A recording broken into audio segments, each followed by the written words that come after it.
सुगंधित फसलों की खेती व प्रसंस्करण पर दिया गया प्रशिक्षण।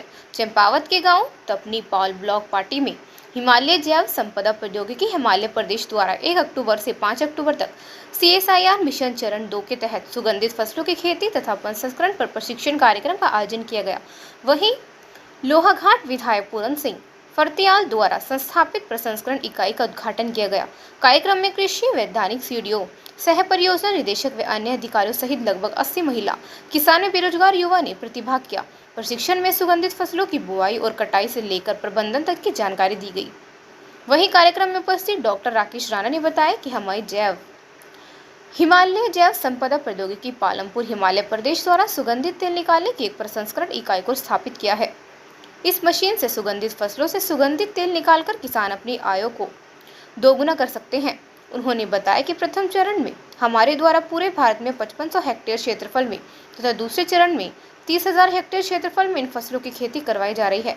वहीं पूरे भारत में 62 प्रसंस्करण इकाइयों को स्थापित किया गया।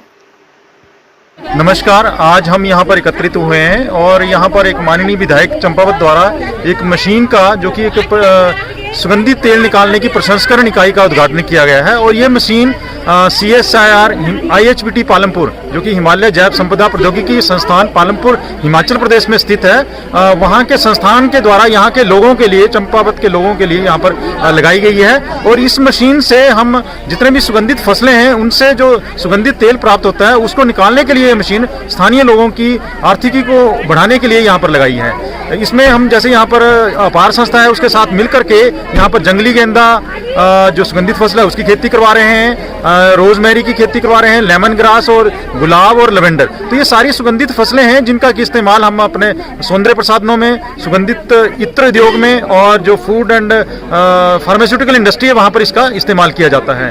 ये मुझे आशा है कि ये जो फसलें हैं इनको लगा करके स्थानीय किसान जो है अपनी आर्थिकी को दुगना कर सकते हैं। और ये हमारे माननीय प्रधानमंत्री का जो सपना है कि 2022 तक कैसे हमने अपने किसानों की आय को दुगना करना है, तो उसकी ओर एक कदम है। ये सब कार्य जो है CSR अरोमा मिशन जो हमारे पूरे भारतवर्ष में एक परियोजना आरंभ की है CSR ने, उसके अंतर्गत किया जा रहा है। और इस परियोजना के अंतर्गत सारे भारतवर्ष में जैसे जो प्रथम चरण था उसके अंतर्गत हमने 5500 हेक्टेयर एरिया में सुगंधित फसलों की खेती करवाई। और ये जो दूसरा चरण है हमारा 2020 से आरंभ हुआ है। और इस चरण के अंतर्गत जो CSR की 6 संस्थान हैं वो पूरे भारतवर्ष में लगभग 30,000 हेक्टेयर एरिया में इन फसलों की खेती करवा रहे हैं। इसमें ग्रामीण महिलाएं जो हमारे अनएम्प्लॉयड यूथ हैं वो सारे मिल करके इन फसलों की खेती कर रहे हैं। और उनको हम ट्रेनिंग भी देते हैं, कैपेसिटी बिल्डिंग करते हैं, उनको कैसे इन फसलों की वैल्यू एडिशन करनी है, प्रसंस्करण